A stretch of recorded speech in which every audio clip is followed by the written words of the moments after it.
So if we hope for the future to be different, the only place we have to stand is now.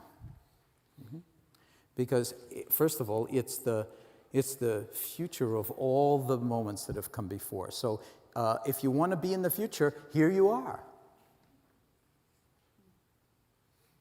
This is actually non-trivial. It's not just, oh yeah, well, tell us something interesting. Because what it invites is a kind of shift in perception and a shift in awareness, a shift in consciousness that allows us to actually live our lives as if they really mattered in the only moment we ever have. And part of that means being embodied. Because a lot of the time, we are lost in thought. That's another thing you'll notice if you start to pay attention to your mind, is that it's all over the place. It's all over the place. You don't even have to meditate for that to happen. It's its default mode. It's default mode. You don't even have to have a smartphone. You don't even have to have email. You don't even have to have a computer. It's the default mode of the mind to be all over the place. It thinks this and it thinks that.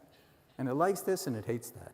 And it's like, wants to approach this, but really wants to stay away from that. And it's like wired into our biology. That's called the approach avoidance. And it's kind of, the hemispheres are actually somewhat divided in terms of left hemisphere in the frontal cortical region is more approach related.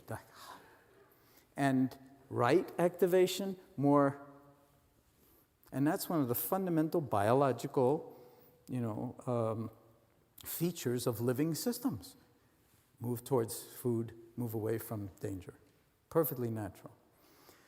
But how we actually modulate those impulses and those reflexes and those, kinds of unconscious urges that drive us and that cause us to be reactive a lot of the time is really an art form. It's the art, if you will, of living our lives as if they really mattered.